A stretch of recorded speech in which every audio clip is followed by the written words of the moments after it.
Hello, hello. Check. Testing. Can you hear me? Oh, you're on fire, brother. Cheers. You know how this goes. All the fuck ups are behind us now. We're good to go. Oh, What's cheers, going on, guys. everybody? What is up? Tom, that better be vodka. I got some behind it. Week 11. Week 11. Two great guests tonight, George. Really excited to talk about this one. We've got two-time Super Bowl champions. They both played an awesome position, and I want to shout out to you again. You are the straw that stirs the drink.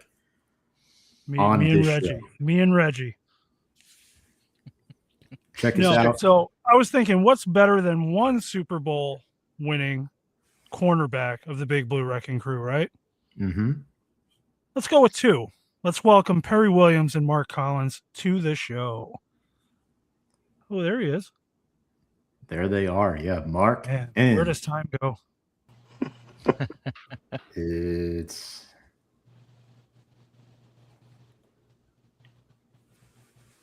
What is Welcome, going on, guys? What's up, guys? How you doing? All right, guys. What's happening? Got my man with me tonight. I got the Hello, MC hello. Hammer. I got him, the one and only. If it's another, it's a phony. MC. He's the real Having deal. audio problems. Oh, you got some bro. I can't hear Can you hear anybody. Can you I hear hear- us? George, I hear you. Can Tom, you I hear don't me? hear you. Mark. You there? You got me? Mark, you got me? Nick, You got me? No? No. I can hear you. I can hear you guys over here. Mark, don't worry about Nick. He's pretty second rate anyway. no, hold on. You But- know what? Let me log on and come back on. Perfect. good. I'll Good. be back. I'll be We'll back. get Mark up in All right. just a moment. How you doing, Barry? Long time. I'm doing no see, good, man. Hey, I got one of my right hand men there with us tonight, man. That's gonna be a good night for you guys, man. The hit man. I named him the MC Hammer when he first got there, 1986. A great, tremendous player, no doubt about it, man. He was definitely hard hitting. Oh yeah, he wasn't scared. He wasn't scared Good. of the contact. You know, Guys, he wasn't scared. I'm talking about your Hammer. I'm talking about your MC. I hear you, I Perry. said Tom, you can you won't- talk? Yeah. Hey, I'm telling You got him us, that Mark? hey, you won't scared of There you go. contact. You know, I Oh, told him man. you the one and only, man. If it's another, it's a phony. You the Well, real deal. Perry, listen. One thing I count on you. You know I always counted on you. You my boy. You my guy. We always relied on each other. I look on to my right. That's my right corner over there. Old reliable. Now, guys, excuse me. In honor of this year's Masters, I'm going to partake in a libation. So, Oh, this, here we go. Let's have a good show. There you go. I'll throw out my Gatorade. Yeah. That I'm with you works there, too, Perry. Perry. No, Perry's a reliable boy. We are the only tandem that played 7 years as a tandem in Giants history, and that's something. You know, he's always been there, man. I mean, we had that little blip when Everson Walls came, but Perry has been consistent, man, and that's my dude. That is awesome. Oh, So you reliable. guys can recently everyone, put out. can everyone hear Nick though? Before you we hear start? me? I hear you, Nick. Yes. I can hear you. Yeah, I can hear you. Awesome. Go ahead, Nick. Awesome. So you guys recently put out the article talking about the cornerback position being one of the toughest positions in football. What inspired you guys to write this? Go ahead, Perry. Well, I was talking to one of my administrators and one of my coordinators who work with me at Long Island University, as you guys are aware of. And she was talking to me about defensive backs. And I was like, you know what? Yeah, we can get a little show again, get Mark Collins over here, get the Hammer with us. This will be a great segment and great segue for the fan base and people of football to understand the real true life of what a cornerback does for football, whether it's little league, middle school, high school, college, or professionally. And Mark Collins and I, Big Hammer and I, we did it effectively for many years, man. I'm proud to be a part of that and winning championships together to show for that we had did something special. So it was great. But have Mark to come on with us, man, with me. It's been a great opportunity for me to see him last year. I saw him, and I brag about him. When I'm here in North Carolina, obviously I brag about him up in New York. When I'm over at Long Island University, talking about a real football man. I ain't talking about some the peak squeaks. I'm talking about guys who know how to go lay it on the line. So I'm just happy that he was able to join and to come on with us tonight. So with you guys and myself as well. So looking forward to a good show, guys. Yeah, thank you Absolutely. guys. And you we guys got it. appreciate that. Yeah, this invited me, and I'm happy to be here. And hopefully, I collectively can answer some questions and give some insight of what is truly like to play corner at the highest level for a long time. Because it's not just lining up and playing, saying, I got my man. There's more to it than that, and just that and running backwards. No, I agree. And there was always the old joke about, cornerbacks are mostly failed receivers. That was like the old joke, Yeah. He couldn't catch, but he had the speed. He had the moves, obviously. We all know it's more than that. Frankly, that position would terrify me. Everything lives and dies on you guys. I mean, you and the safeties, you really do. Everything lives and dies. One false step, one misread. It's a house show. So. Yeah, it is, and I'm gonna go a little in depth on. I know we're trying to keep things topical now. Well, I'm going in depth. And Perry played the right corner. I played left corner. And this country is 75, 80% right-handers, right? Something like that. The NFL is 98% right-handed quarterbacks. So your left corner, that's like playing third base for the Yankees, especially in New York with the Giants. It's like playing goalie for the Rangers. That action's coming at you whether you like it or not, because that's the position. Left corner is that. So the mentality and the makeup, it's different than playing right corner. Right corners, they're going to attack you every now and then, and you got to be ready for it. You can't fall asleep. But playing left corner, that's the sweet spot, if you will. And your mentality has got to match it.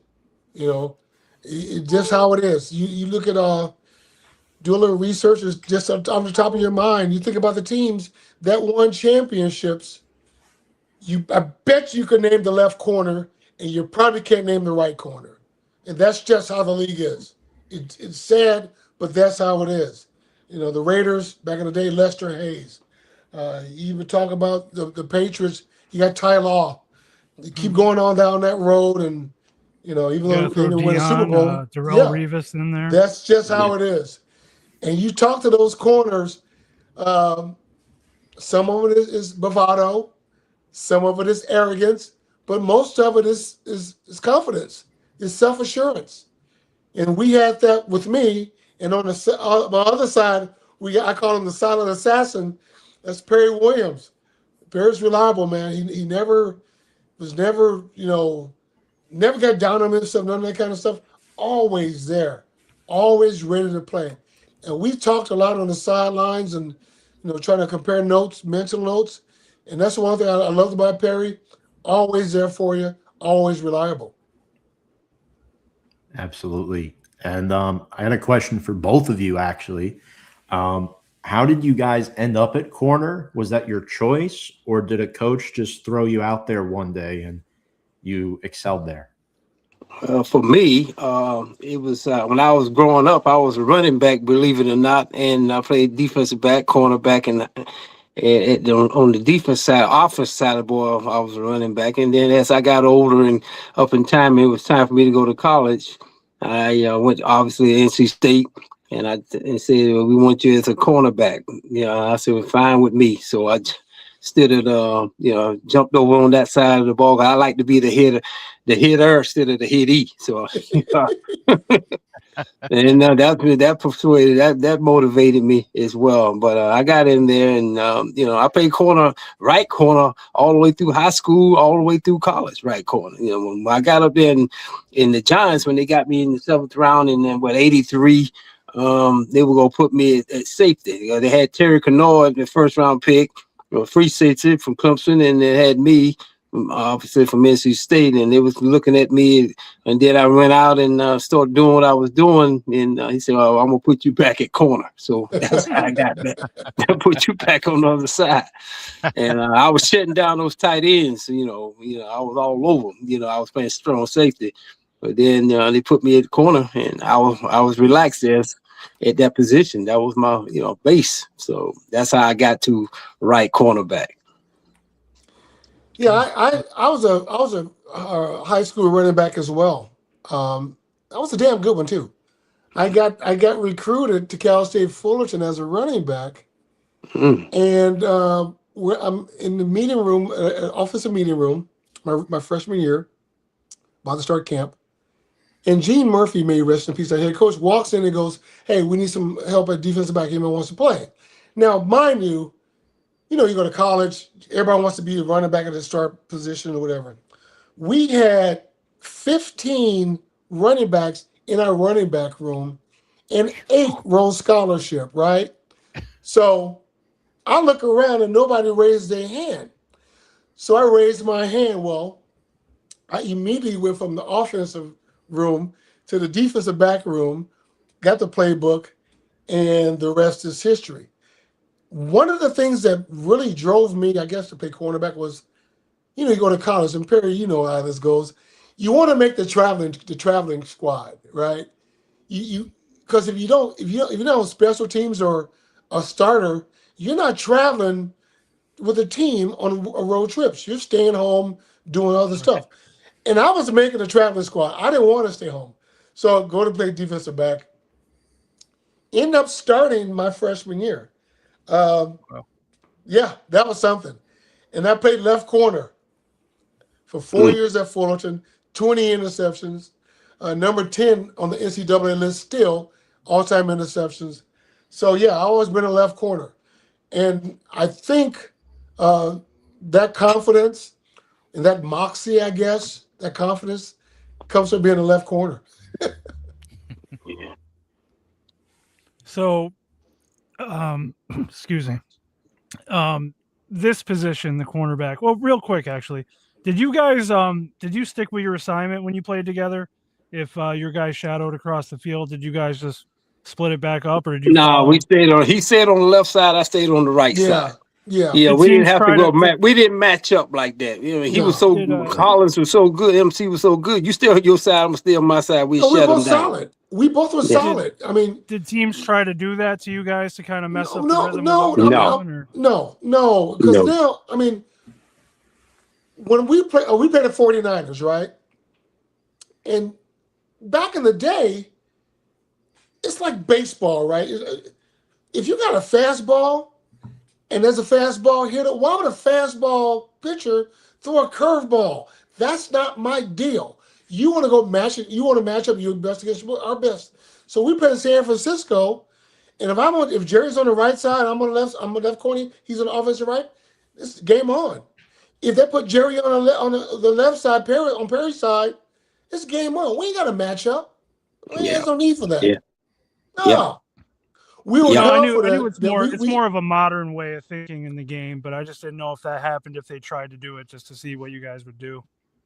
We lined up and kicked people's ass. That's what we did. That's great. That That's was a perfect answer. No, that was it.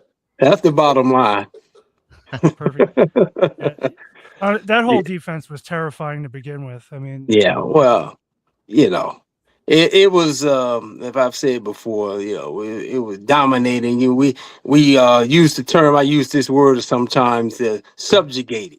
We subjugated people. We used to conquer. We destroyed them. We tried to demolish them. And then look at them and say things, wink at them, or shake their hand, and But my thing was, you're playing with guys like Mark Collins and all the rest of the guys I've talked about before with LT and Banksy and Leonard, and go on with them. And then on the offensive side of the ball, we had a bunch of guys who wanted to play ball. That's the bottom line. Yeah. We've got guys who knew how to play the game and wanted to play the game. We wanted to win. Some guys who was worried about the money, so we go get you. Damn it, win, you'll get your money. Just Yeah. win. That's all. And especially in New York. If you Yeah. win in New York, oh my God. Here I am still living 30, 35 years later. I'm still up in New York doing stuff up there. You know, because people are associated with winners. They don't want to be associated with losers. Sorry to say that. That's You know, a fact. Yeah, Sure. that's a fact, man. I don't want to put no damn dud. It's either you a stud or a dud, you know. And so my Hey. thing is, you know, we get the job done. And I trusted Mark Collins. You know, he got in the league, you know, when we first got here, I said, this guy, he got a little something about him. And then as time went on, I found out that he had that killer instinct in him.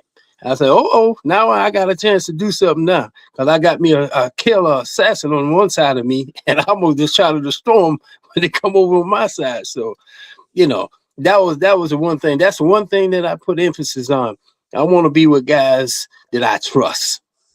You know, and we had a bunch of them. And I was so happy and being a pleasure, and it was an honor to play with all these guys, man. Regardless of what I do, my key was to contribute to the team, to help the guys, and we try to win games. Because, you know, when you win, man, everybody love you. When you lose, they stick their nose up at you. So, Ain't that You know I didn't want to be called garbage or Yeah, trash. I know. Oh, this guy suck. Or this guy suck. What? Man, you know, I ain't Well- about that. I'm about winning, man. You know. Yeah. Now the players are on, you know, annual bad teams and they still hold out for more money. Think about Dexter that. Lawrence. That's the Dexter league. Lawrence. Ooh, I didn't want to name drop, but I didn't want That's to the league. Oh my God. Sorry. That's the league. That's the league. But what can you do? And, you know, I'll say this. I'm gonna piggyback a little bit. We won Super Bowls, and there is not. I've been monetizing my two Super Bowl wins for the last 40 years. You can Isn't that monetize that, and I'll go one step further. I played 13 years, played for 3 other different teams outside of the Giants. There is no place better to win than winning in New York. That I'm telling you, I've been around a lot of teams. I've talked to a lot of players, but if you win there with that team, whether the Giants, we're talking about Giants, you win to the Yankees. Knicks ain't not so much. They just haven't done something in a long time. But if you win in New York, this special, and that's globally. I did radio and TV. I did TV work in London for Sky Sports. I got invited there because, well, I think I look good. I speak well, but I played with the Giants. That carries a lot of weight. There's nothing like winning in New York. I would say this. It just seems better. Maybe it's just me.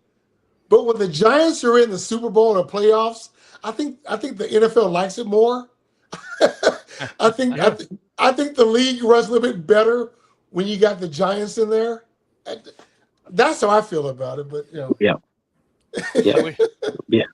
I wish they'd make our schedule a little easier. The last few years have been brutal. yeah, that's out of my control. That there. Well, you know what? Yeah, you're not wrong. They didn't really take care of us in the schedule department for wanting us to be in the Super Bowl, but I do agree with what you're saying. Well, I mean, okay, when we talk about the schedule, it's always bothered me. It's like every team in the league is good. Really. It's not the flipping SEC or Mountain West, whatever. Every team is good. Everybody's talking about, yeah, well, 100%. so I just hate when people, well, it's a tough schedule. Every team is flipping good. Stop acting like you're playing, you know, in the Mountain West or SEC or whatever. Every team is good. You got to play the schedule that you got. Just flip and win. That's all you got to do. Because the worst team on your schedule could still come and kick your ass. So stop acting like you're playing against Western Michigan or playing against Boise State. You're playing against an NFL team. So I just hate when people, and I hope I'm not dumping on anybody, but it's just when they all the schedule stuff. Dude, last time I checked, it's an NFL team. I just wonder how they calculated. I mean, a team that's struggling at that point for the better part of the last. It's not about your team that's struggling. It's not. It's about who's going to watch. Yep. Everybody's going to watch a New York team. I don't care if it's bad or not. Yeah. Okay. Here's my point. How many times have you seen the New Orleans Saints on prime time? Depends who they're playing. Not, Was not, that- not, it's not a draw. Not a big market, Yep. No. right? So the New York Giants could be 4-13, but they're still going to have an Amazon Prime game, and they're still going to be somewhere on Thursday night or Monday Night Football. 100%. No, it's Anyway, very carry true. on, guys. I'm going to have a Yeah, drink no. real quick. 100%. Hey, Yeah, sorry, Nick. no, So, go ahead. Perry, from your perspective, what did Mark really do well that people might not fully realize? As a He was a complete corner from his position, complete. He talked about that earlier with another group, and I've heard him say it many times in other situations, and we're just talking in conversation. But he was complete, and what I mean by complete, hell, he could tackle, he could run with the best of them, And the most important thing that he had about him that I would say, I call him the P word, not the P word you think I might be talking about. Yeah. He had the P word of pride. He had pride. That's what I admired about him. And that son of a bitch wouldn't go let nothing get him down. Hey, we're gonna make a mistake. Hey, we're gonna come back fighting again, and vice versa with me. Hey, it's a 60-minute game. Hey, we got to keep playing. Short-term memory. And we make a mistake. We make a mistake full speed. Okay, let's go again. Yep. That's the mentality you got to have as a defensive back. You're going to go up there with your tail between your legs. Or, I thought he would do this. I thought, no, you ain't thought nothing. Go get the damn job done. That's it. There you go. Bottom line. Yep. That's it. I mean, you don't have to be Einstein and know the theory of relativity. You know what I'm saying? Did it help you guys too with how badass you guys were from front to back on that defense? I mean, there was really no soft spot, if you will. Yeah. Does that help? Yeah, I played with confidence. Like, hey, I got Collins, I got Terry Kennard, I got Kenny Hill, Thrill Hill, got LT, I got Harry Carson, I got Pepper Johnson, I got Curtis McGriff, I got Jim Burt, I got Leonard Marshall. Hell, you can't help but play with confidence. And that you was got- my point. I think I'd feel. And then I got the damn guy named the coach named Bill Belichick, the defensive guru. The genius, if it's such words as genius for football, then he's one of them. In my opinion, it's always been that way. And we had big tuna fish. We had Parcells. He popping around, bopping around. The hell, he ought to have had a lot of smiles and skin and ear to year. Because he he had some players. We want to go quit. We might go down. You might get us every now and then, but it wasn't gonna be no consistent basis. I got my ass kicked in my first year. I really didn't play then, but I was on the scout squad. But the point is, 3-12-1 unacceptable. I ain't going on 3-12-1s no more. That's it for me. That was the attitude I came in with. 84, 85, and then college. MC came in 86, and the way we went. Now I got me some players. Send them. Them. I call them the chicken eaters. Send them chicken eaters home. I want me some real players with me. So, Mark, same question in regards to Perry. Yeah, his consistency was really paramount, and I'll expand on that. When you make it to this league, you've done something that a lot of people can't do. But to stay in this league, that's something. So what I saw in Perry, his study habits, his consistency of always being at the right place at the right time, being accountable. It was never a pattern going up and down, or play 2 good games, have 3 bad games, play 2 good games. Never. It was always consistent. And when you see that, when I saw that in him, it was game on. So now we feed this off each other. I got to match his consistency. And that's on the back end of defensive backs, going with corners. And there's a whole other topic I get in later on if you want to, we have time. Yeah. But that marries with our pass rush. But to make it work, we got to talk to each other. We got to see what we're doing. So that's what I saw. And I say this before, and you guys don't know this, after the first defensive series, maybe the second defensive series that we've always done this. We'll sit by each other, and we ask each other, hey, P-Dub, MC, what they doing over there? What that receiver doing to you? We just compare mental notes. What they doing to you? That's what really good, consistent defensive backs do. Instead of not telling you what they're doing or your receivers doing. So Perry's, we always been that way. His consistency, his attention to detail, not going in the tank kind of stuff. Mm-hmm. That's what I loved about playing with him. And that's what he brought to the table.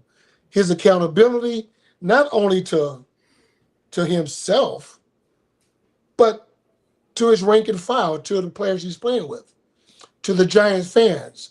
That's key. And that's what some people don't understand fan-wise. They just see, oh, he got beat. Oh, this guy got beat. Oh, this guy's garbage. Oh, no, dude. Sometimes what people don't realize, and they should, those receivers get a check too. They get paid as well. So you can't stop everything. But Perry's consistency, I just try to match it, and that's all we try to do. Yeah. Yeah, I mean, it's wild. The idea that one mistake can turn into 6 points and a great play really goes unnoticed on the field. I mean, from your perspective, what makes a position so mentally demanding? Just one little slip can change the cost of the game. Well, after that, guys, jump out the gate with that with Mark. You know, he can follow up on it. It's short-term memory. You got to learn how to have that. You know, in playing, especially with cornerback, in my opinion. You got to have a short-term memory. You got to have the other thing I call about the theory, or I talk about the self-determination theory. When you got to go through all hell and back or whatever you're going through, what you got to be mentally tough to fight through the adversity. Because you're going to have adversity. You're not going to be the way you want to be all the time. You know, and Mark was talking about, MC is talking about, you know, we sitting down and collaborating about, you know, what's happening on your side, you know, what is he doing and vice versa, telling, hey, this is what I think. And we, you know, just go out there and execute. It's called confidence. We play with confidence. Mm-hmm. Yeah, you know, that's the part, you know, some of these guys go out there and have a great game today, and then like Mark was saying, you know, then the next game have a nice little game, and then they go in the tank for a month. Yep. Where you at, man? What you doing? So, you know, when you're looking in the stand, looking for your girlfriend, I mean, what you doing, man? You're looking for your mama seats. I mean, tell me, I mean, what's happening? You know, it's play ball. Just play ball. That's it, man. And, you know, I had guys like him with me. You know, we all know about, you know, LT, great player and all of this and that. Great, wonderful player. No doubt about it. But hell, you know, he couldn't play the game by himself. He needed more Collins. He needed Perry Williams. 100%. He needed them corners. They can go out there and jam these damn guys. You know, and go out there and play with, you know, with the mindset of, you know, I'm going to get the job done. Never quit. Jerry Rice, I'm gonna give you a quick story on Jerry Rice. Jerry Rice and we obviously Mark Collins and I, you know, we had some great games against them, and they, you know, a couple of times got us. Okay, but I remember, you know, one of the game we was playing, and Jerry Rice had a habit of, you know, if the ball wasn't coming in, he pretended he was going like a 9 route or a go route. He go full speed down the field. Hell, I'm going full speed with it. You know, I'm on, you know, zero coverage or man to man, you know, what we call, and he had a habit of running back to the huddle. Hell, he didn't know. Hell, I ran track too at one point. I'll run back to the huddle too. When he got in the huddle and looked in the huddle to look at our defense, I'm standing there looking back at him like I'm still here, big man. I ain't going nowhere. I might have physically or mentally talk about it. You never heard me, or Mark will tell you that. You know, Collins will tell you. I wasn't really a vocal talker like that on the field, but I was just looking at it. I got, you know, and my thing was he was trying to get guys to see if you were tired of, bending over or your hands on your hip. Now I'm looking right at you, big man. Don't worry about it. I'm still here. I didn't have to physically say anything, mentally or physical, or more, anything about, this or that. I didn't say a word. I just did. Yeah. My Art Monk was the same way. Yep. James Lofton, same way. Mm. You coming, you coming after me, okay, and then you go on the other side. I got Hammer sitting on the other side. So where Yeah. you going? Where you going? I mean, really, where you going? And then I got Terry Canoa sitting in there, and Kenny Hill, Thrill Hill, Psycho. We called him Psycho. Damn, wild men in there, and then these guys, we could play, man. I'm getting excited now, man. I'm thinking I'm reminiscing, going back in time. Well, these guys can go play some football, man. I ain't want to be around those suckers. I like being around champs. I can tell you that right now. I despise that. I'm sorry to say that to anybody listening to this. I'm sorry to say I hate being around suckers. I want me a champ around me, not a chump. Now I said a champ. So if you have that winning mentality, that carries over from the sports field or whatever sport you may be in to transition to real life, man. And real life is hell. I want to win. Yeah. I'm in Long Island University for a reason. I'm in to win it. Yeah. I'm not talking about the sport. I'm talking from an academic standpoint right now. I want my kids to come out and be able to transition and do great things in society. Because everybody's not going to play sports professionally. So you go out there with that kind of mindset. I have so many Wall Street execs call me and get in touch with me. Hey, who you have over there? You got any prospects, an internship or paid internship or job prospect from that? Because they looking. I've come to realization and understanding that a lot of these people, businessmen and businesswomen, they love athletes. Because Yeah. why did he love athletes? Because they got that damn tenacity. They got that killer instinct in them. Get the job done, The mentality. drive. Yeah. That's it. The drive, Yep. the mental drive. Go ahead and take over, more, MC. And, I'm talking too yeah. much. So real quick, I just thought of it as you were talking. As your cornerback duo, did you guys dabble in the mental game of this with the receivers a little bit? Were you fucking around with them? Were you kind of trying to see where their head was at, or was it all principles, schematics, and film? I answer that again. Jump ahead again. Jerry Rice. He was trying to go see can he outwill me. You ain't gonna outwill me. You can run fast you can. I'm gonna be right there beside you, looking at you. And you get back in the huddle, look back at me. I'm looking back at you. And that was he tried to impose his will that way. Great player, no doubt about that. Mhm. But he tried to impose he tried to impose his will on us. He had a hard day. Because Yeah. I know MC, you go on his side, he gonna try to knock your damn head off. So Yeah. I already knew that. So What about you, Mark? Did you dabble in the mental games a little bit? No, I just played the best I could within the confines of the defense. Now, I had a little leeway to do some things. Our cover 2, our cover 1, or cover 0 with no safety. We can. I know I can't speak for Perry, but I had some leeway. I can press bail. I can quick jam. I can play cover, a soft cover 2. I do a lot of stuff. Belichick gave me some leeway to do some stuff, and which was great because by doing stuff like that, I could throw receivers off.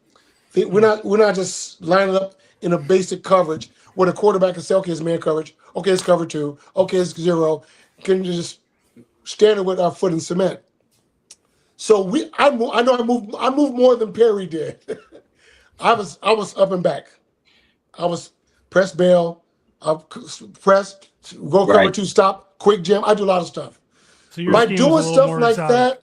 that, by doing stuff like that, I have more tools in my tool belt that I could throw people off. Because my job at left corner was to keep not only 2 people off the same wavelength, but 3, the offensive coordinator. So if I'm moving a lot and they don't know what the hell I'm doing, press bail, cover 2, cover 3, whatever, and our safeties worked in unison. Perry moved, so we all moved. They didn't know what the hell we were doing. So I didn't really talk a lot. I didn't talk at all. I just did my job and kept those guys off the same page. One of the stories that really solidifies what I'm saying is true, that's factual. Joe Montana was my teammate in Kansas City. And we're about to go to Japan and play a preseason game against the Vikings over in Japan. So me and Joe were at the airport in Kansas City, about the border plane. Let's have a beer. So we drink a beer. He goes, I got to tell you something. He goes, Mark, Jerry hates you. And I said, yeah, okay. Well, that means I did my job. He goes, yeah, he just couldn't get a beat on you to beat you. I said, well, that just solidified my story that what I'm saying is that's what I did. So that was never talking. And Jerry's a fantastic player. We're friends, so no animosity, nothing like that. Oh, yeah. But that's what I always wanted to do, move around. So yeah, That's I don't awesome. think he was a fan of Perry either, though. no, 6'2" corner staying stride for stride with him. we played well against San Francisco. We played very well. We just did. It's all about matchups. It's all about matchups, even in today's league, who can match up with who. Now, the question earlier you asked, George, was, did we match up? No, we didn't, because we were solid all the way around. Right. Now, in today's NFL, they try to move the receiver. They try to find the duck, right? The duck on the pond, right? Mm-hmm. Well, because the league got some ducks out there who can't cover. But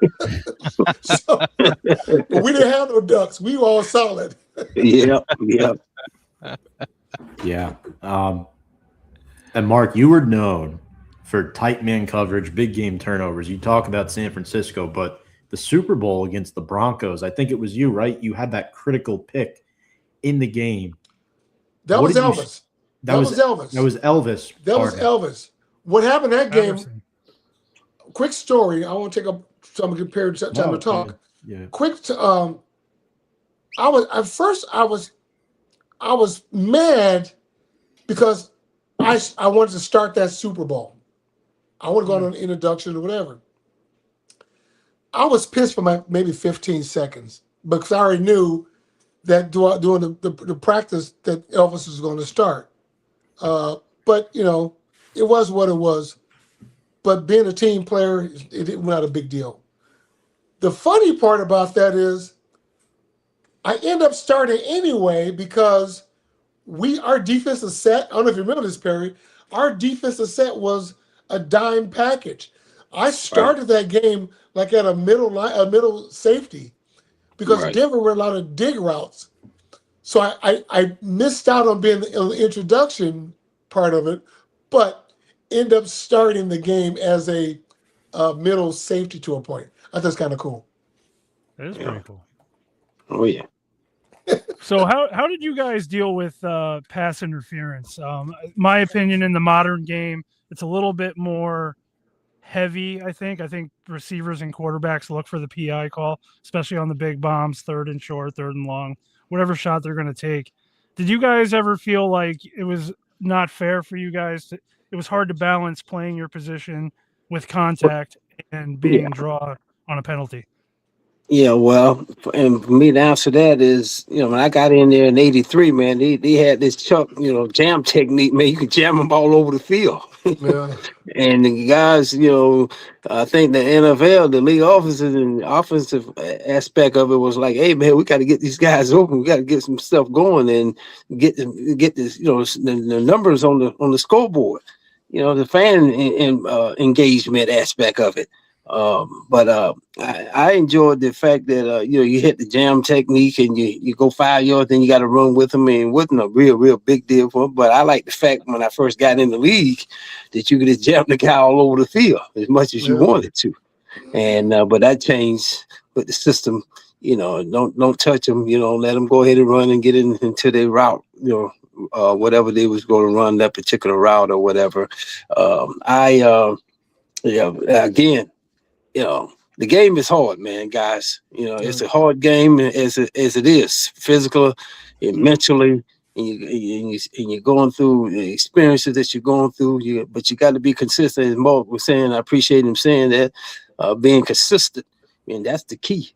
You can be great today, all-star today, and next year you become a bum all of a sudden. How did that work? So I always believed in trying to be consistent, and more importantly, if I always said I want to be ready for my guys. I train like hell. I will come down south, North Carolina, train for training camp, and just make sure I'm ready to go. Cause yeah, you got to be able to run too. Now, when you're a defensive back, you're on the horse all the time. You got to be able to go get it when it's time to go get it. So I made sure I came there, ready to go, fired up, and I was accountable. Accountability to all these guys I had with me. Hey, they depended on me, and I took it as such a with the attitude is, hey, I'm gonna get the job done. Don't worry about it. You just, we do what we do, and don't worry about it. The bottom, I wanted to win championships, guys. Yeah. I reiterate that again. I'm about winning. I don't care about all that other stuff, this and that. The bottom line is results, and anything else is BS to me. So. And I wanted to make sure the fan base, not only my teammates, but my fan base and the people in the administration, the ownership of the New York Giants know the hell when Perry Williams ran on the road, ran on the field, he was going to give it his best. And you did. And you did that, my brother. You did it well. Now, I honestly, the pass interference, I'm not BSing nobody when I say this. I think I have maybe 2 pass interference in 13 years. One, well, that's been a corner. One, I remember we played New Orleans.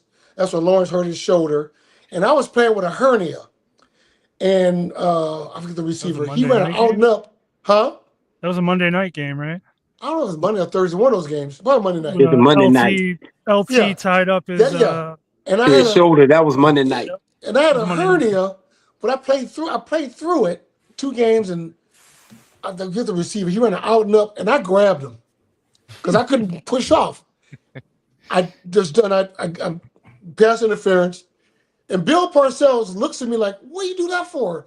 And I'm going, "Mother," and that was it. I had a hernia, so I didn't play anymore that whole season. That's the year we lost to the Jets, and we make the playoffs. But I digress. Anyway, so the reason I didn't have a lot of pass interferences because I knew how to play the deep ball. I knew how to turn and look on the deep ball. I don't have to grab anybody to stop them from running by me because no one's going to just run by me. One person did it. Flipper Anderson did it, but that not the one in the playoffs, the broken ankle game. I was there, great throw, great catch. But we've played them the year after that in LA, and I was press bailing, and I know everybody's speed I play against. And I knew with Flipper, if I'm going to press bail, I got to be at 4 yards so I can get that head start. Well, Jim snapped the ball. I was at 2 yards. And Flipper got on me, and he was gone. And I couldn't catch him. Thank goodness he dropped the ball. He was wide open. It would have been a touchdown, but he dropped it. You can find that on YouTube. I'm telling you. And Flipper's a good friend of mine. We play golf every now and then. We talk about a lot of stuff. But he dropped the ball. But that's knowing your personnel. That's knowing your opponent. But pass interference now, a lot of the corners, we talked about this earlier, me and Perry did. A lot of these college coaches aren't teaching the right technique to play the deep ball. Some of these defensive backs, some of these corners are real handsy. They grab it. You play the game with your feet, not your hands. Right. Your feet will get you in position so you don't have to use hands to grab. And when you got to grab somebody, you're panicking. So, yeah, I just think with some of these corners, a little, they need somebody like me or Perry to talk to them a little bit. Or even other corners. That would help. Oh, yeah. It would help. Oh, yeah. But I will say the offensive PI is often overlooked. They never call it. Never call it. No. Rarely. No push-offs, no grabbing and pulling. No. But the league is geared. This league is geared for the offense because offense sells tickets. Right. Remember the old saying in baseball? Points. Chicks dig the long ball. Oh, yeah. It's the same thing. It's the same. So And that's really unfortunate because the defenses win the championships. I will die on that hill. That the Yeah, defense, you're right. I will die on that hill. So that's actually unfortunate. Yeah. So, I mean, whether it's modern day or the past, what was the skill that you would say translates to modern day cornerback position? Go ahead, Mark. What The skill? Yeah. As far outside of football? Yeah, mentally, Anything. physically, anything. Oh gosh, I would venture to say golf, just on the middle part, Yeah. because especially at corner, because it's just you, and you got to try to incorporate the pass rush from a Michael Strahan, a Lawrence Taylor, Jim Bird, or Carl Banks. You got to try to factor that part in to help you manage your technique, because at corner you're really by yourself. So I think of being a golfer, because a golfer is just you, and the outside elements, the wind, the weather, the rain, the fans around you, you got to try to block all that up. But it's in your mind. But at the end, but the snap of the ball, you got to be pretty much perfect at your technique for 3.5 seconds to 4 seconds. And then just when you think that you got everything right, that play is extended. So now you got to recalibrate and cover your receiver a little bit longer. And this guy's running all over the place. Yeah. Yeah. That is So such a cool way to look at that. I've That's what I never, see it. as somebody who plays golf poorly, I've always said like golf's the hardest sport because you're always exposed. You know, it's everybody's looking at you. But to you to put it into as a cornerback, holy shit, that That's makes it. perfect sense, man. That's That's it. awesome. Yep. Perry, what Yeah. about you, man? Yeah, well, I kind of use that analogy, figure back what Mark was saying, MC is saying, guys. You know, golf was the hardest thing for me when I got out of football. Then I started messing with golf. I went to golf school, Pinehurst, North Carolina, down here. And, you know, I live in that Pinehurst area in Carolina, and 5 days a week for a year. Yeah. So to get my golf game going. Get So your game on, uh, yeah. yeah, and then Mark made another good point there. You know, when I play against, go out and play a group with a group of guys or whatever, hey, I don't play against them. I play against the course. Yeah. The course. Yeah, it's all about you. You know, it's me and the course. You know, the adulation, the uphill lie, downhill lie. You know, you got to know how to play that stuff. You know, and then that ball is not going nowhere. That's the other thing about football. You know, football, you're moving 100 miles an hour, but that golf ball is sitting right there. No, yeah, I look at that, you know, and it's a lot of golfers that I call, we use the term nosy, the word nosy. You nosy because you're looking with the ball. Keep your head down on the ball. You know, trying to be or we play what they call military golf. I know you guys know about that. Left, right. You know, I'm trying to play golf to stay consistent, and that would be a good word for me. And MC say about me as a football player, but consistency is important for me in the golf course. Hell, you could be shooting an 80 today or 79 or 77, whatever the case is. And the next day you shoot a 97. How is that? And you still on the same golf course you played yesterday. Yeah. Now, what is that? You're talking from a mental, social, emotional mindset. Why is that? You know, so it's the concentration level, and that's what MC is talking about. You got to learn how to concentrate and be able to hold that consistently. You can't be up and down. You can't be erratic. You got to be able to be on. Because you're not going to be perfect every single time. Now, you know that's not going to be the case. But you know, make sure you got more positive than you do negatives. And that's how I look at it. Yeah, great. That's awesome. You know, and I'm gonna go a little bit more in depth when I say this. You can tell a mark of a great player based on how long they play. This is what I'm thinking, and maybe you agree. A guy, we're talking football in this term. If a player's playing football for 3 or 4 years, and that player was great for 3 and 4 years, you'll say that guy was a great football player for a short period of time. But you could tell the mark of a great player based on how long they played, how long they started as a starter. So you go as a starter, longevity, consistency. And this is something that people don't know about Perry. This man has played 11 years at the highest level consistently. I mean, at the highest level for a long time. A very, very, very good player. That alone should tell you about him. I did the same thing. Now, granted, everybody wants the accolades, and a guy who played 3 years made the Pro Bowl, or I was all pro twice at 2 different positions. I don't know if Perry made all pro, I don't know, or Pro Bowl, I don't know. But people want to hark on a player who played short times, 2 or 3 or 4 years. They make all pro, Pro Bowl, instead of looking at players who played at the highest level. And I'm just talking about cornerbacks. I'm talking about everybody. As a starter, consistently for 11, 13 years. You're talking about 24 years of defensive back work just between us. We got 4 Super Bowl rings. I take longevity and consistency over anything else that anybody says. Because that tells me the work that man right there put in, or me myself, means something. That goes towards our preparation, our willingness to compete, and us really surviving 13 to 11 drafts where they're trying to replace you. Yeah. It's true. Yeah. It's a lot. And staying healthy. Stay Yes. healthy. Yep. Yeah. That's a big Yeah, part of it's it. a lot. Dodging that It's a bullet. lot.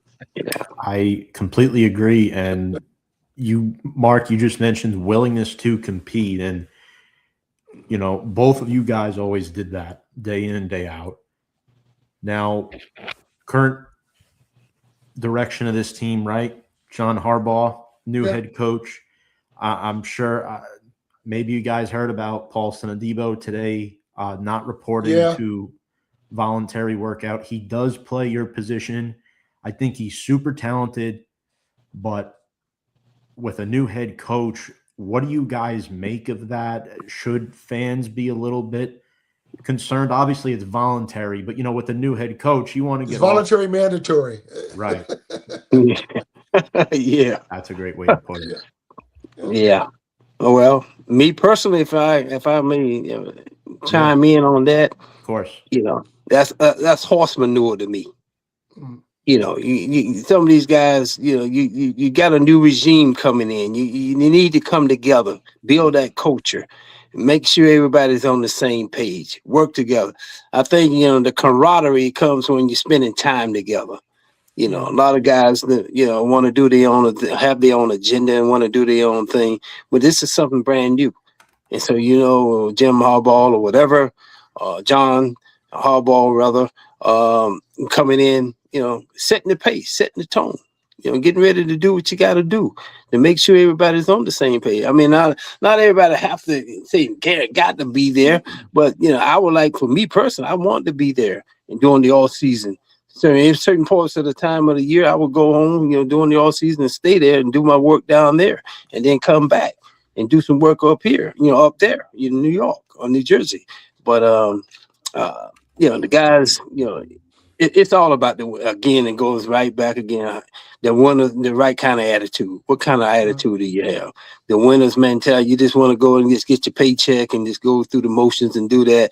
And then, say, I played for the Giants back, blah, blah, blah, whatever amount of years it was, a year or 2 or 4 years, 5, whatever the case is. Or you want to be a guy who laid it on the line and went out there and won games and won championships. That's what I want to be recognized as, the guy who laid his guts on the line and wasn't scared to go out there and do it. And but you guys in this different personality, different generation of young men now. We all know the guys ain't got that kind of heart that a Collins may have, or obviously Lawrence Taylor and the rest of the guys that we had. They don't have that kind of heart. It's a whole different mentality. So my thing is, if you don't want to be a part of it, then go home. My thing is, and I don't begrudge any young guy who making money, all girls who playing sports, whatever, this time against our time. But if you're going to go out there, my thing is, give everything you got, everything you got to give everything you got, because That's when everybody come to bringing each other game up. Hell, when I see Collins making plays out there, if you come over my side, I'm gonna try to knock you out too. So, my thing was we got to play up to par to where we need to all be on the same level and be effective. Lawrence Salem, one of the greatest ever. There's no doubt about that. But hell, as I said before, he'll never be able to do it without us. Without Mark Collins and Perry Williams in that corner and the rest of the guys on the rest of the field, you're not gonna win. What you gonna do? LT go rush the quarterback, then they go back there and cover the receivers. I mean, come on. Hell no. You can't, ain't no way. So it's called what I call the role concept, ROLE. Everybody had a role. MC had his role, I had my role. Now let's come together and make this thing happen. That's all it is. So I have a question for both of you guys. So as we talked about this, the past, the present, why is the cornerback position overlooked? Why do you could be one of the best cornerbacks, people struggle to remember your name maybe, versus one of the best receivers, one of the best running backs. And even furthermore, people remember the linebackers generally, really strong defensive linemen people remember. Why is the cornerback position, in the court of public opinion, so different? It's a very important job to me. You have one of the, if not the most important job. For me to chime in on that, guy, I would say this. They want to see the receiver score touchdowns. They don't want to see the defensive back get no interceptions, making big plays. They want to see that wide receiver catch a touchdown, and so he can do all his jive moves or whatever the hell he do nowadays. That's what the fan base want to see. That's the fan engagement.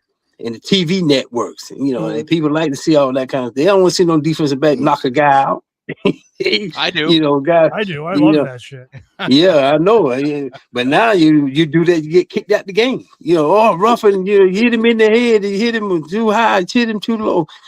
Come on, crop me a river, man. You go, my thing is, go out there and play the game. And so, I just think that's part of what's happening out there. I have nothing against any of these young guys out there playing the game, but if you go play the game the right way, and go out there and lay it on the line. I mean, that's all I know.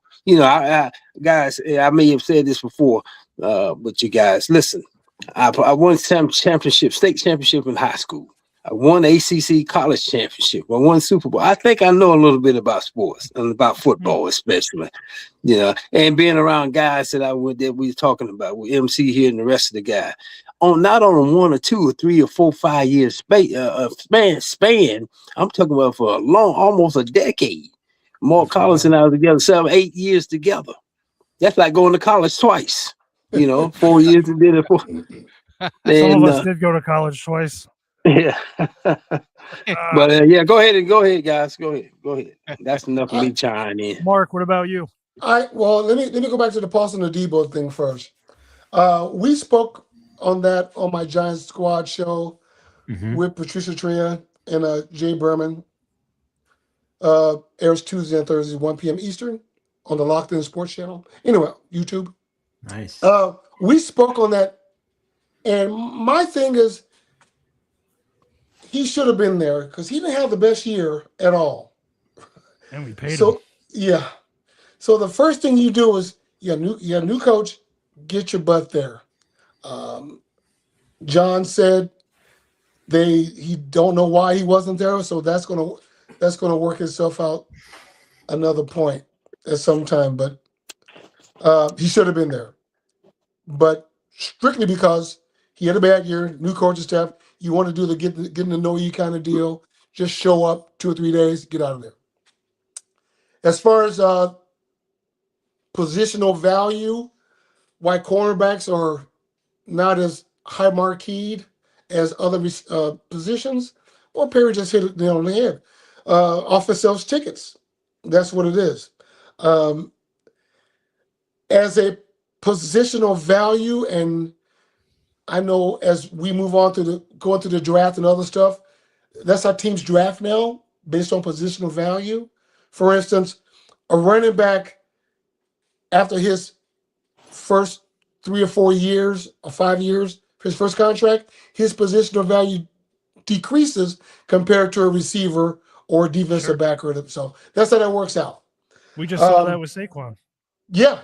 So that And then look what he did though. yeah. But Saquon, guys like that come once in a lifetime. Generational. Yeah. Okay, that doesn't happen to every running back. The Chiefs drafted this guy Edward Helaire first round. After 2 years, I don't know. That's how it is. But I digress. Yeah, it's positional value. Corners, the league needs them. They really do. Because it's hard to make a receiver a corner, but positional value, you can take a good corner and put him at the slot, and then that corner can play safety. You have 3 positions you can make out of that corner. So that's why positional value wise, receivers are slightly higher than corners, but that's changing. It's changing. I hope that answered a little bit of the question, but it just makes sense. That's how it is. And I must be the oddball. I love badass cornerback play. I always have. I mean, I just love it. I love everything about it. I mean, Well, yeah, I wasn't but George, a Seahawks fan, but Sherman used George. to just entertain me. Yeah, but Sherman couldn't play inside. True. He was strictly outside corner. You look what happened with the Giants deal with Cordell Flott. When Flott came to the Giants, Flott was an outside corner. He was floundering a little bit, but he learned to play inside, and he can hold up on the outside in case of emergencies. This dude, I was hoping the Giants would keep him. yeah. This guy goes to Tennessee, is making a boatload of money because he can play inside. Can you two guys fix my boy Deontay Banks too? You know what? I know I put you on the spot, but I wish he's not a left corner for one. Mm-hmm. He's not. He don't have it. He can't play in the slot. I bet you, if Wilson, the new DC, Mm-hmm. I don't know, going to be a 4-3-3-4. I have no idea. Right. And I don't know if it's going to be a lot of man from press off. But I bet you, I would take a look at him at safety. I would. He's got 2 more years on his contract. You're not going to let him go. You might as well see where he can play. If he can't play corner, because they brought in Newsome for a 1-year deal, and if the Giants don't draft a corner, if they don't trade out that 5 pick with Kansas City at 9, if what's the name is not there, the linebacker from Ohio State, Styles. Styles not there, they'll take Styles if he's there at 5. If Styles not there, they're trading out. I would, and get a corner 9 or whatever. But Banks, I don't know. I don't know what's wrong with that kid. I don't know. because he flourished as a rookie under Wink. I mean, I know it was a totally different scheme, a little more blitz heavy, a lot more blitz heavy, but So which means the ball's got to come quicker. right. And he didn't do it from a lot of press position. He was doing it from off. So we'll see what happens. Yeah. What do you guys hope people take away from that article and your message about the position? That's pretty Perry's article. And what do you hope they remember most about that specific story? Well, yeah, more importantly, with that is to know that dynamics of what the position is for us, whatever the position is, but for defensive backs, man, you're living in a situation that's like, do or die. It's either you do it or you die. Make or break. Second. You got a split second. You got to be able to implement, and you got to be able to execute. Implement, execute. You got to be on the drop of a dime. Be able to gather your thoughts and react. Reaction. So it's a combination of things from not only the physicality, but from the mental aspect of it. A lot of guys, that have it and don't have it. Well, it seems to be going on now. Don't have it. Because you got to have your mindset, the mind over matter aspect of it, and I think that's where it is. The mental toughness comes in, because you gotta have a special mindset to go out there and do what Will was doing for those years in Mark 13 or 11 years of doing each and every day. It's a grind. I always use that term to a lot of young men and young women. You got to grind to shine. You know, and if you're not willing to go into the grind, that's the problem. You're not willing to go to the grind. You just want to go and get the accolades right off the bat, and, look pretty and look cute and all that kind of stuff. Like, look at your girlfriend in the stadium and in stands. But the thing is, you got to go out there and compete on the highest level and consistently. And then that's part of the stuff that as a defensive back, cornerback, and that tough, that tenacity like Collins had, it's no secret about that, man. This guy was a great player, and I enjoyed working with him, because I knew that, hey, I got a chance to win. That's a bad feeling when you go out there, you look on the other side of the field, you see a guy like, I don't know what that other guy go do over there. I'm kind of, this guy's a little suspect to me. What this guy go do? I ain't gonna call no names, but we had a couple of them come through there. I was like, so oh, that is Lord. a real thing. Yeah, Harry You Upper look good across the college, line but of Mark scrimmage did and well. you He got Collins got, MT got hurt, one time or two. I ain't gonna say man, get your ass well. I need you back out there. Like, oh fuck, Yeah. George is here today. Oh no, not you, George. I think I could have Not you, played on George. that defense somewhere. Oh, not me. Okay. No, not you. one thing about corner that I check, and Perry may concur. When you play corner, you got to own it. And when my sons were playing corner, and I talk about technique, I said, everybody can play. You got the physical attributes to play corner, but you got to embrace it and own it. You got to own everything that comes with it. You got to own the good, the bad, the giving up, the touchdown, the Flipper Anderson on a broken angle. You got to own it. You got to own the Jerry Rice touch. You got to own it. And you cannot sink in a level of depression. So what I mean by own it. Yeah, that happened. Embrace the smell and the pain, because that gets you out of it to go to another level.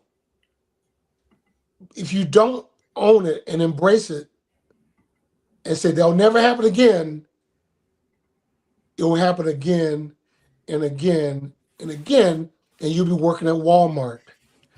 and there's nothing wrong with working at Walmart. No. That's not what we signed up to do. Right. You signed Guys, up. I gotta step out for a minute. I'm sorry. No, all good. You got to own this thing. So that's what I'm talking about. Yeah. And I hope it's all right. I hope so too.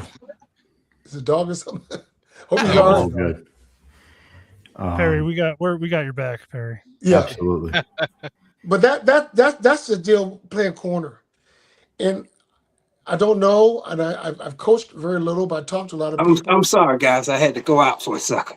You go, buddy. All good. But that's one of those things that it's hard to talk to DBs nowadays, and I'll tell you why. Guys like me and Perry, we can't talk to guys who are making 20, 30 million a year.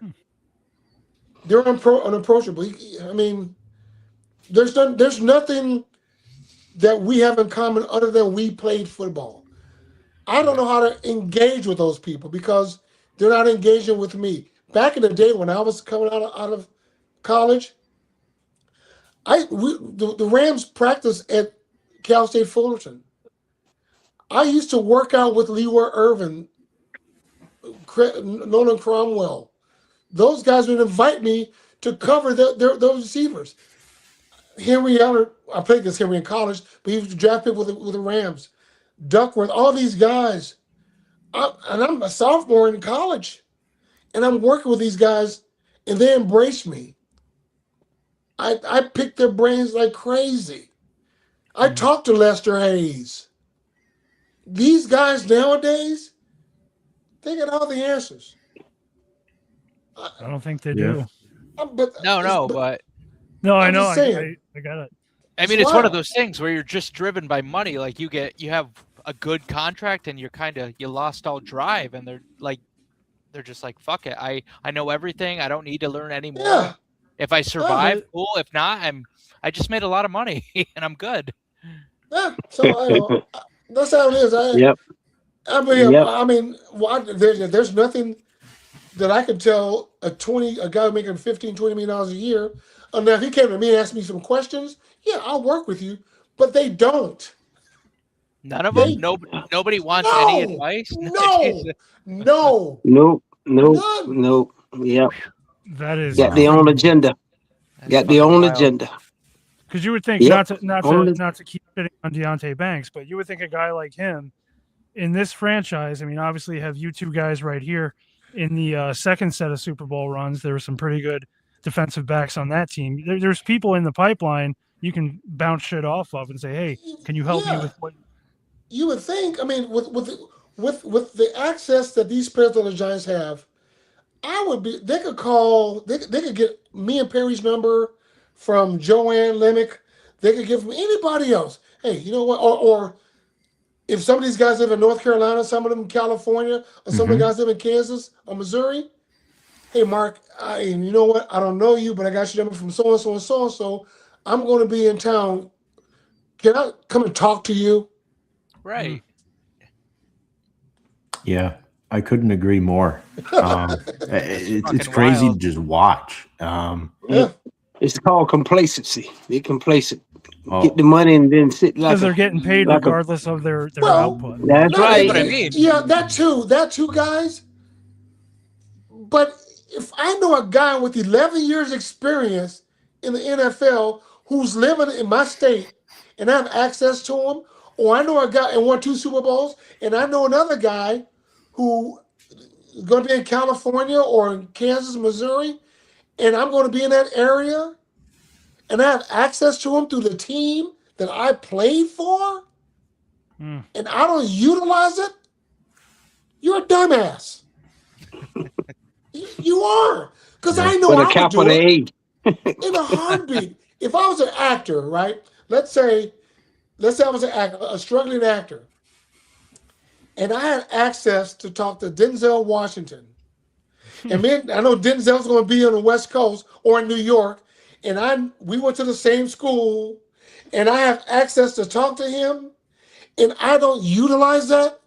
What kind of fool am I? Yeah. it's crazy. And I mean, you guys have a lot of fans, I just want to say. That's why, Perry, we brought you on, and Mark, we brought you on. We do have a couple comments we want to bring up to you guys. True Yankees fan says, fast ass Perry Williams from NC State, our fastest DB back in the day. So great to see him doing good because he is New York Giants royalty and was a huge part of our first 2, he meant to say, Super Bowl wins. Yeah. Thank you. Crazy. Tell him thank you. Whoever that guy is, thank you very much, sir. I appreciate it. Go Absolutely. Yankees. Yeah. You hear that, Tom? Go Yankees. Yeah, Tom. Go Yankees, buddy. I live in Queens. I have a Giants Mets pass. Dude. Don't get me talking baseball. Don't get me talking baseball. Going to pay all that money. Yeah, He has a Mets podcast too. It's just on very late at night. I don't, guys. Don't worry. I'm not. Yeah. Good thing. Yep, we talked about Deontay Banks before, but yeah, that's a good comment as well. Yeah, he can. He can make it. It all depends on what kind of what coverages they run. Yeah. You know, that's all depends. And and Wilson had a pretty decent defense down in Tennessee. They were decent. So, just depends on what they're going to run. Now, they're going to find out real quick what kind of player Banks is. They'll find out quick. We'll figure it out. Absolutely. George, I'll throw it back to you here. I know. Well, you're going to throw me right on the spot. All right. Yeah. So Sorry. for both of you guys, what does it mean to still be so many years later, not to throw your ages out there, but to still be connected to Giants fans to this day right here? That's got to feel pretty incredible, no? Oh, yeah. For me, yes. Speaking on my behalf, as I was saying early on, guys, you win. The people in New York will love you forever. Here I am over 30 years later, 35 years, whatever it is. I'm still doing, I live in North Carolina, but I do my work in New York at Long Yeah. Island University. I mean, where in the world am I going to do that at? You know what I mean? The people there, they engaged, and this came embrace me. And I've been working with LIU now, 7 years?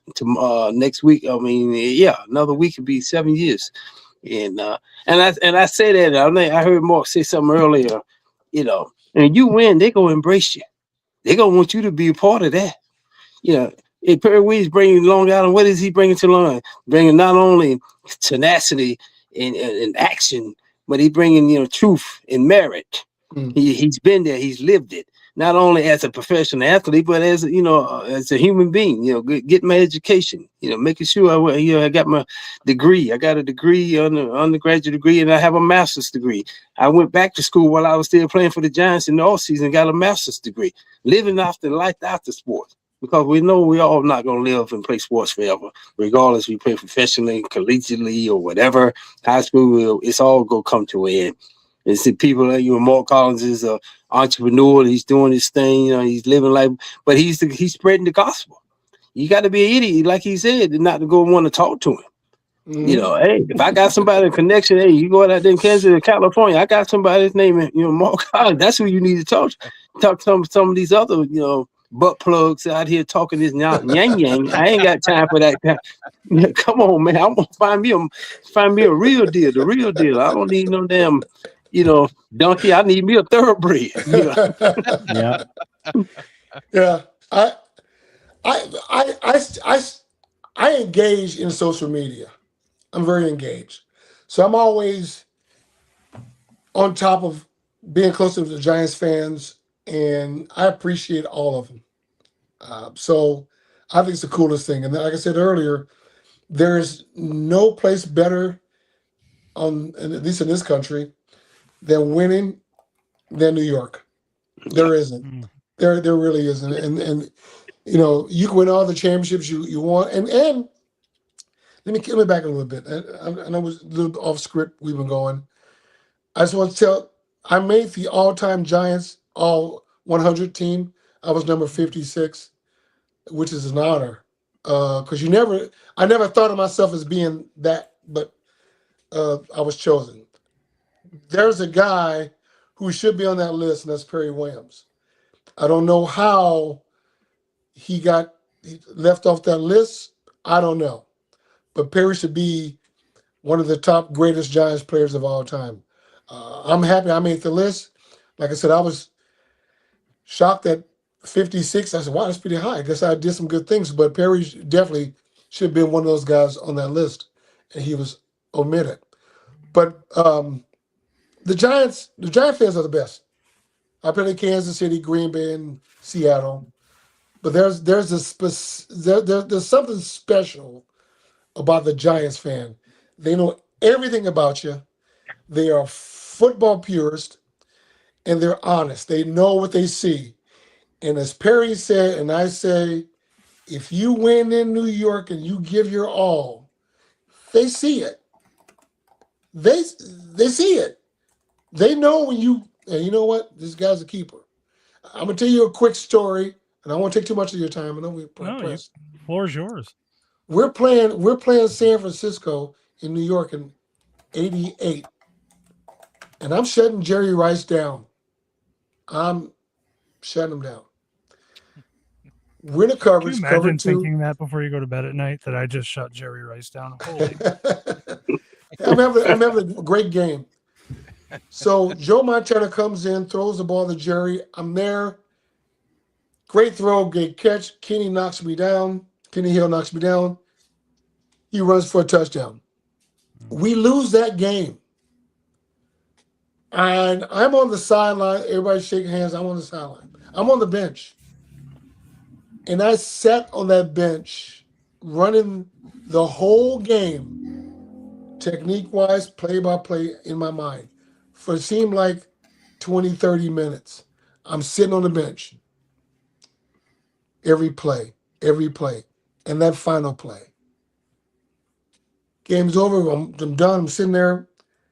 And I get up and I look in the stands, there's about 20, it seemed like 20 to 30,000 fans still at Giant Stadium. Hmm. When I walked off, they start clapping.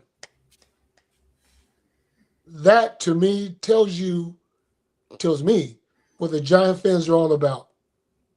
Hmm. When I walked off, they clapped and they left. That was cool.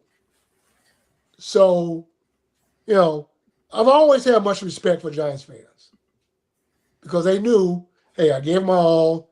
Shit happens. Yeah. I went out at the club partying the night afterwards or whatever. I wasn't doing stupid stuff.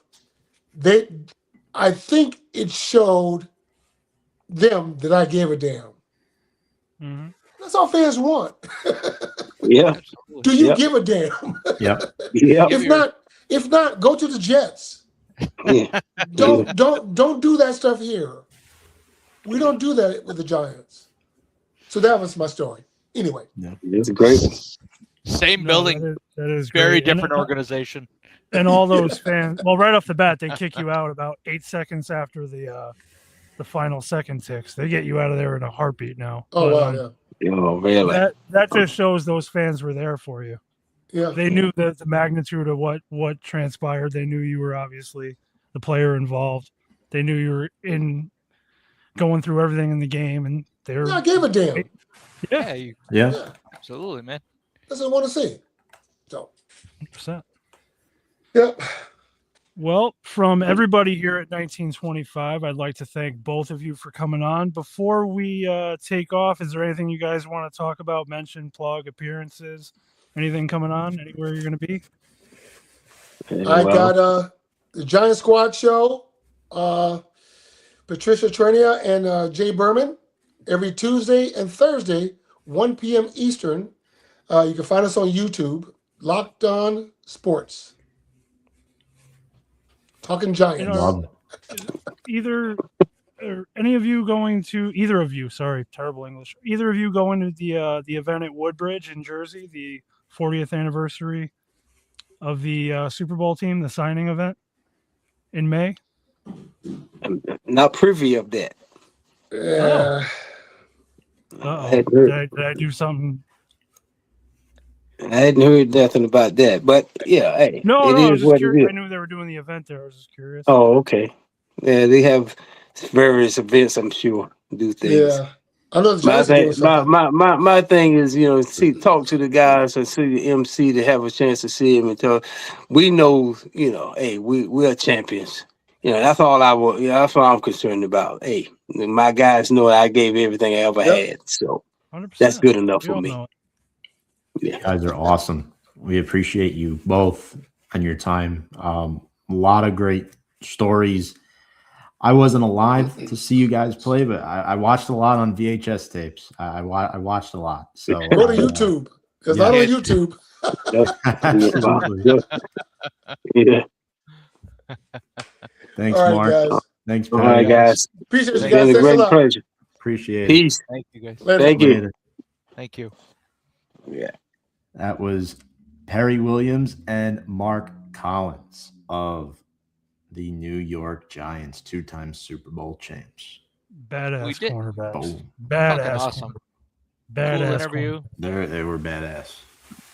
I mean, People don't realize. I don't know. Modern fans. Perry Williams was 6'2", Fucking monster, dude. and he had track level speed. Yeah. That has to be terrifying when you are Terrifying. a 5'8", 5'9", maybe 6 foot tall receiver. This guy's Six- just as fast as you. Oh, and he's 2 inches higher. His arms are longer. He can totally disruptive. And then you got Mark on the other side.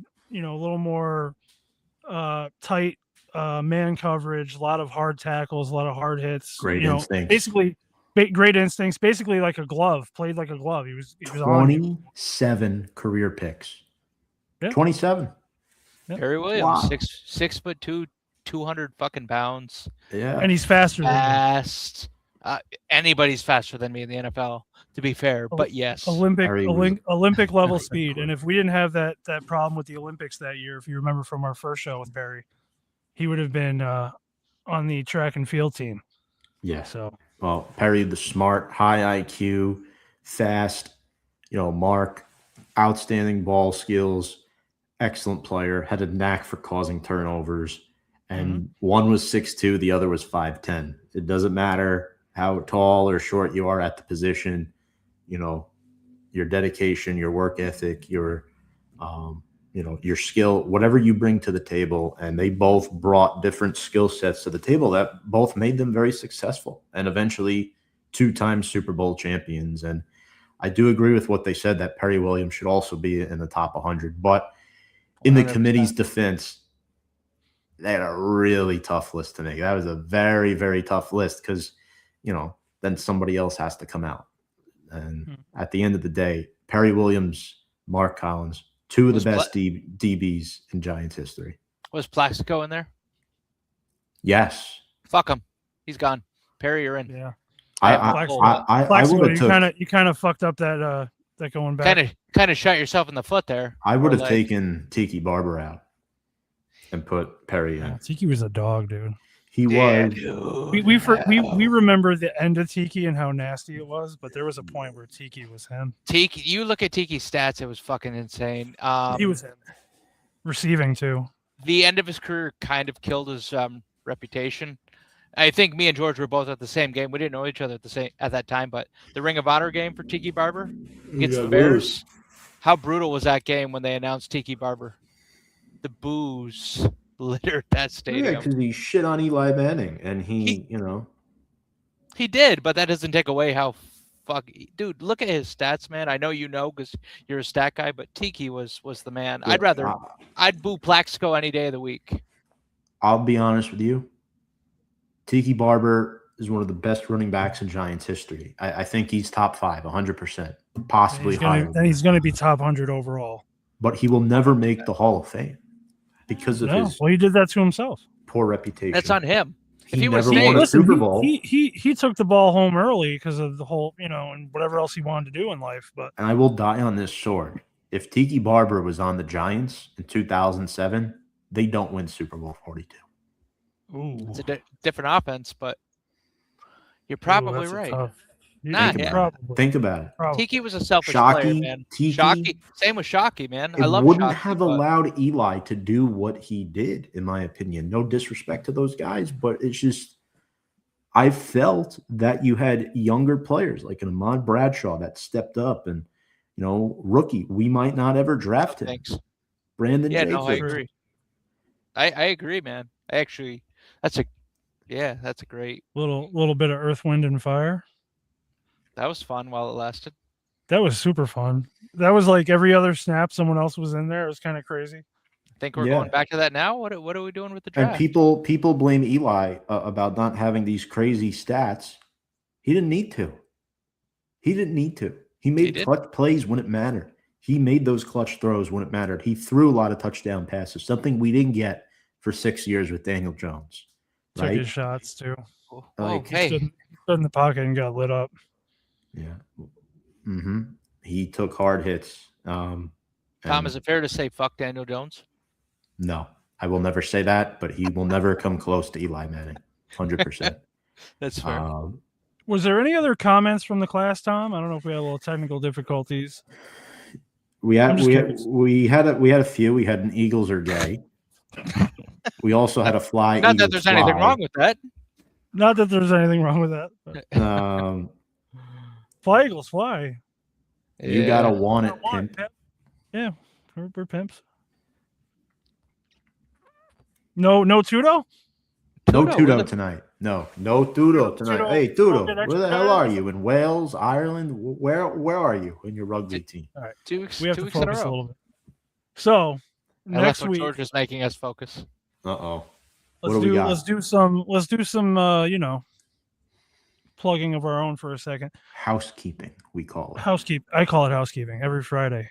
I vacuum this place top to bottom. You should watch me. So next week, what do we got going on, Tom? Well, we have a very special guest. We actually just got another comment from how was the union meeting? Oh, brother. That's a different story. So, You could just skip shit like that, Tom. folks, Next week. next week we have a very special guest. We have not interviewed him yet. He is not a former Giants player. He is not a two-time Super Bowl champion, but he is the one and only super fan of the New York Football Giants. Joe Ruback, license plate guy, joins the show next Monday, April 13th. It'll be a 7 p.m. start time, unless we have to make last-second adjustments. But April 13th at 7 p.m., license plate guy joins the show. I've had the pleasure of interviewing him twice in the past on my old show. Guys, what do you think of this guest reveal? Strap the fuck in. Strap in, man. And I'm going to be honest with you. I love 7 p.m. 7 p.m. is a good time. Me and George, we're not getting any younger. These, it's like it's 9:34 right now. That's pretty late. That's pretty late in the 40-year-old man world. Tom, you'll get there someday, but I support it. Yeah, license plate guy, he'll be great. We'll have a lot of fun. We'll have a lot to roll us discuss. right in. That'll roll us right into the draft. Yeah. Right into the draft. And then It's I'll gonna be- tease something else. There might be something on the horizon. I'm not gonna Yeah. jinx myself, but You shouldn't. Yeah. no, Well, that's what you got to this do. You gotta special let people know. plan is not confirmed. This No, I got you. I'm just not saying, confirmed keep your yet, eyes, George, right? keep It's your in- eyes and ears open. Pay That's what we attention. call it. That's what we call a cliffhanger, folks. Pay attention. If you want to check out our replay of tonight's episode with Mark Collins and Perry Williams, make sure you check us out on all of our social media on Please YouTube do. at 1925 Podcast Big Blue, on Facebook and Instagram as well at 1925 The New York Giants Podcast. You had to fucking do it. You made it so far in this show, and it's like you knew you were gonna set that up for the last hour, just to dig me. You know what? Fuck George. Can I ask Can we you ever- a probing question? Can we just say? Can we just say, like, I'm a linebacker from Notre Dame and move on? Does it have to be the Ohio State University? Does it have to be the U? Do we have to do that? Because every college has it now. Like, who I'm a gives Notre shit? Dame fan. I don't know. I What know, you're but talking just about. say where you're from. And I'm sorry, the only time it was clever to say your high school or your grade school or some culinary academy was the first fucking time they do it. When they do it the 1,000th time, Mitchell Ness High School, no one gives a fuck. Like, they did that 10 years ago. Straight off What the college you're couch. from? Am I Straight wrong? off the couch. Am I wrong? That was a good one. Yeah, that's a great one. But if Yeah, I someone mean, did you are straight off the sitting couch- on your couch right now. But if someone I just did wanna straight say. off the couch every week, it'd be like, okay, we get it, dude. You're last week you were unsigned, whatever. But I wish I was sitting on my couch. This chair is pretty uncomfortable. Well, lot nothing to like a come, little folks. rant to end the show, Lot to come. In the next few weeks. NFL draft season is here. We're in the month of April. Oh, Dexter. We gotta talk about Dexter before we go. Do This- we? We do. This is fucking miffing me. This one is weird. This one hurts. It's weird. I don't know how I feel. This shit happens all the time. It does, but man, Happens all the time. It's a money That's- grab. I mean, he's It the is. he's one of the best defensive tackles in the league. He's 7 years. now of now losing. the 11th or 12th highest paid defensive tackles, given the contract. everyone shifts and paid more everything. than and the top 3 don't even have Pro Bowls yet, if I remember reading that Correct. right. So I He's get got it. 3 Pro Bowls. It's a power play, like I think we talked about earlier today off camera. Sure, he wants $30 million a year, but if he gets 5 to 10, 5, 7 with incentives, it's a win. I think he's coming back. I don't think there's any way they're letting him go. I think he just wants a little bit more money. But it goes into what Perry and Mark were talking about earlier. These motherfuckers they're spoiled. This I just feel generation. like he's gonna go to the fucking Eagles or the Cowboys, and then all of a sudden we can't run against Well, them. you know Not what the this problem is, and this is no knock on you guys, but I'm kind of in this generation that. Oh, here well, we I'm go. kind This of guy, knocking this myself. guy, I've never seen a guy fucking hold on to 10 years different than Tom Scabetta. Hold on. To be fair, I we know throw we it had, in his we face had, every horse, week. we had Well, horse you, and you buggy. guys are talking about Dexter Lawrence. He's 28. I'm not too far off of that. So I'm just saying The mindset Points. is so much different, right? Because of the atmosphere, the social media world. Everyone's doing it. Everyone's a follower. Dexter Lawrence is not a leader of the New York Football Giants. He is not a leader. The fact that he is demanding a trade after the Giants gave him a 4-year, $92 million contract a couple years ago. You Not want enough. to request a trade now when there's a new head coach in town, when there is a new defensive coordinator in town? You think it's are the do you- spotlight of this defense.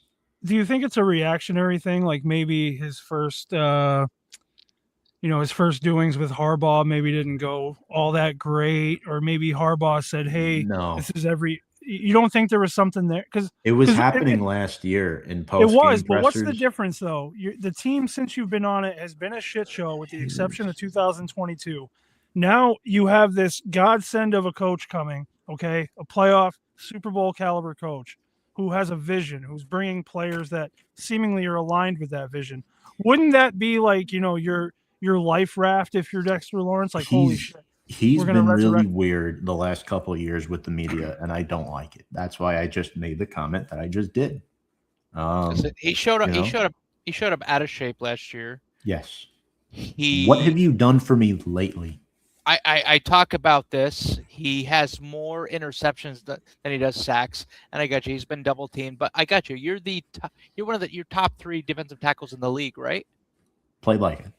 Play like it. Well, they also keep shipping his fucking partners. Listen. I understand that. I get it. That's a fucking thing. That's a tandem position, just like It- the cornerbacks are. It is. Well, then blame himself. He's making 4 years, $92 million. How are Well, you going to well, pay Leonard well, Williams or we're Dalvin still not Tomlinson? We're still not negating the fact that he showed up fucking out of shape. He looked like shit last year. And Oh, yeah, he weighed like 380 pounds in training camp. yeah, I mean, so do There I went think Dexter on the podcast. Oh, he's not coming on. Do I think he's worth keeping? 100%. Do I think he's worth $30 million a year? No. Is this a power play to get a little bit more money? Sure.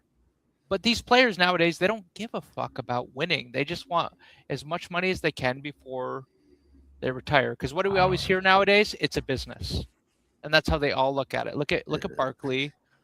Look at any decent player out there. They're going to make as much money as they can before their careers are done. Lawrence is 29, 28. He's almost done. He's trying to get as much as he can out of this league. He won't be in the league at 35. No, fuck no. He won't be at the league at 32 at this rate. No. He's out of shape. He hasn't produced. Do I I mean, think I think he's you gotta give a guy a little bit. He can have a down year, a bad No, year. no. You Fuck, can have a you. down year. Fuck you, but because your job is to get your body in the best shape possible to perform at a high level, and he has not done that. How many defensive coordinators has he played with? 3 Shane Bowen, Denard Wilson, and a wink. Wink Martindale, The point I'm making is and very Yeah, but that- little that does- consistency in his career. That means something. He's a tackle. well, He's a then fucking great tackle. George. I understand, but it's could not that list complex. How many offensive coordinators did Daniel Jones have in his time? at the New York I've Giants? always said that. I'm not a fan of Daniel Jones, but I said that's a big part of what didn't help him. No, you know was- what? I defended Daniel Jones up until Tyrod Taylor came in and performed way better than he could. for 2 seconds because he could only last 2 seconds on the field. That's what she said. I don't know. I don't think Dexter's a guy you totally walk away from. I No, think look, this is all knee-jerk stuff, right? But like, George, you did kind of open this can of worms. With I Dexter did. Lawrence. I did. Don't get me wrong, I did. But you got to remember, man, I'm telling you, the level of respect that's put on Dexter's name across this league, even last year with a terrible year, whether or not he was out of shape or not, he was doubled, I think, in the highest percentile at that position. They're respecting that name. So And this when you is- pay attention to him, that frees up Burns, it frees up Carter, frees up Thibodeau if he gets on the field, frees up the but whole this thing. this is what I don't like, right? I agree with him that yes, he should be fed up with the losing and he deserves better. I do agree with that part. But you request a trade now, you're basically saying, screw John Harbaugh, who you didn't give a chance. You're agree. basically saying that, oh, yeah, I know coming off my bad season that my trade value is not going to be as high. I don't care about the Giants, the team that paid me 4 years, $92 million. And let's be honest, Dexter Lawrence was also part of the reason why the Giants only won 4 games last year. It's not like he was out with a significant injury at any point, right? I mean, he's had a banged up elbow for probably the last 2.5 years, or so, lingering. No, I'm just saying there has been some injuries there. Okay. But I agree with you, Tom. But the one thing I think you're missing, let's look at Dexter Lawrence's homies. Okay, let's just look at them. All right, Xavier McKinney. How's he doing right now? How's Julian Love doing? How's Leonard Williams doing? How's Saquon doing? How's Daniel Jones doing? Is Daniel Jones in a better position than he was with this team? Sure, he's the fuck not. is. He's not. He tore. Sure is. He tore his everything. Sure is. Every player I just mentioned that went this route, that either sought the trade or just was going to play free agency or just basically say, this is toxic, I'm fucking out. They've all kind of done better. I got you, but this isn't about being toxic anymore because we're moving towards a new coach, a coach who knows what the fuck he's doing. Yes, Brian Dable's not the head coach anymore. If Dable was still the head coach, I would agree with it. you. Yes, 100%. I would totally understand why he's doing this, but this why is strictly now? a money thing because it's money. Yes, He's trying to get and everything. that's why he I can. don't view him as a leader anymore. He's not a leader. George, do the dance and say goodnight. We just had Perry and Mark on for an hour and a half. No, I trust me, I get it, but this dude's been through a hell of a start in his career, numbers wise. And Daniel Jones did he only make 90 Daniel million? Jones didn't. Oh, fuck him.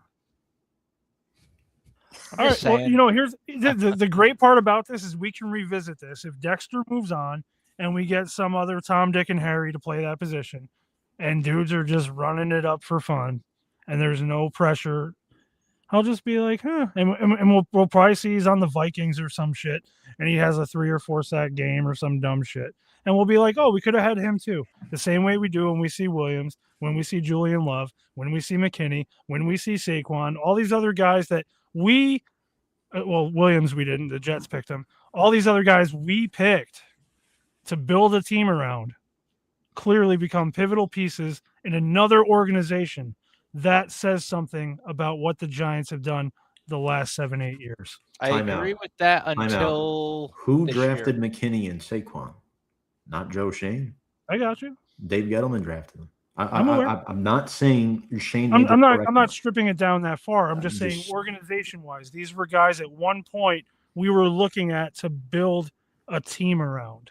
But we also throw in like Xavier McKinney. Like I loved him, he was great, but we don't know that backstory when he broke his arm on a 4-wheeler. What really? Like there's so many things that we don't know about.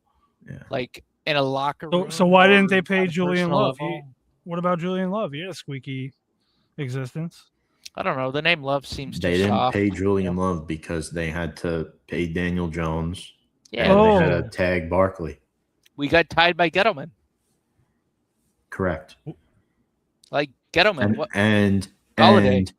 And we paid Leonard Williams 3 years, $62 million. And at that time, Leonard and Dexter were the best 1-2 inside. There's they were great. no They were denying. great. We couldn't afford that though. There was too many pieces to move. At one point, guys, we had Dexter Lawrence, Dalvin Tomlinson, and Leonard Williams on the same defensive line. I know. Hog mollies. And we stopped the run. Listen, I love Dexter Lawrence at the end of the day. But I do think this is just a cop-out to get a little bit more money. I don't blame him because I get it. But at the same token, what are you doing? You came off your worst year ever. Listen, it could be worse. He could be Evan Neal. Could be Josh's dude.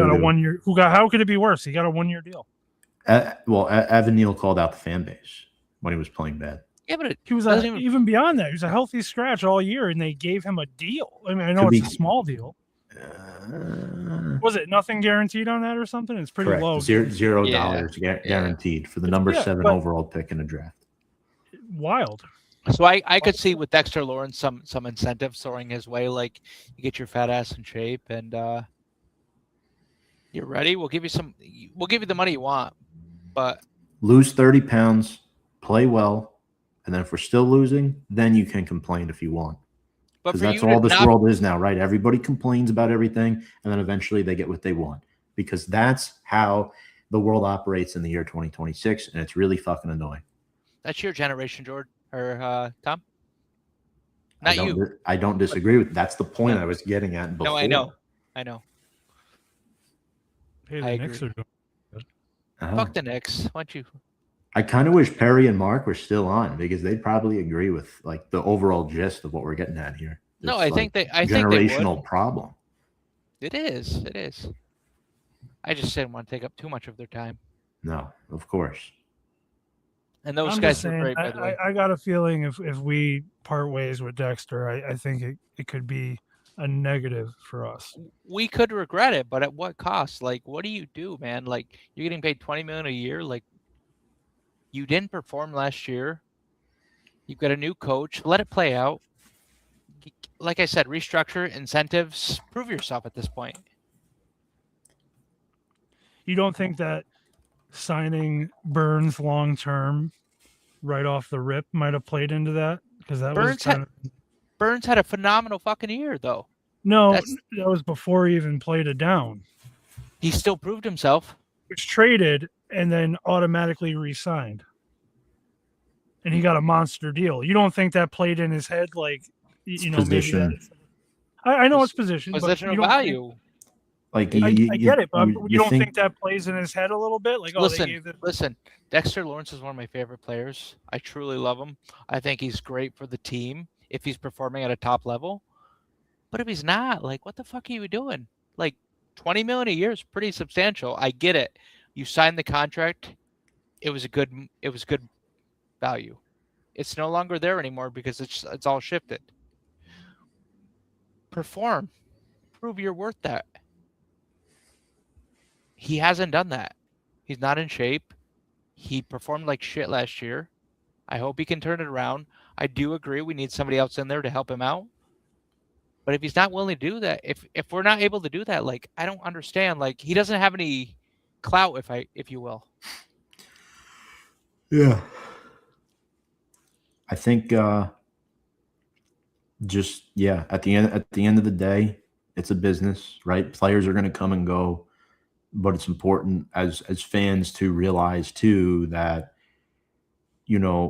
we at the end of the day shouldn't get too attached to these guys. I know it's hard, but a guy who's been here for 6-7 years through a lot of losing has every right to complain, but the timing is my issue. And I think that's the only problem I have here is the timing of this. You know what Correct. this fan base needs? It A needs drink? a reason to believe. Yes, a reason to believe. Make sure to go check out that book by Gary Reasons, the guest we had on 2 weeks ago. One of 4 former Giants players we've had on the podcast now, by the way. And if you haven't read the book yet, I suggest you do. It's a phenomenal read. Gary, phenomenal guest. Anything else, George? No, I think we're good, right? LPG next week, 7 p.m. Be there. Next Monday. LPG next Monday. We're going to 7 be covering p.m.. the draft. 7 p.m. different start time. We're going to flood it all over our socials. I'm excited for that. Excited and Hell yeah. scared at the same time. But Tudo, we miss you. Chaudhry, get fucked. Anything else? Cheers. Cheers. fuck the Cowboys. Cheers, guys. Thank you, guys.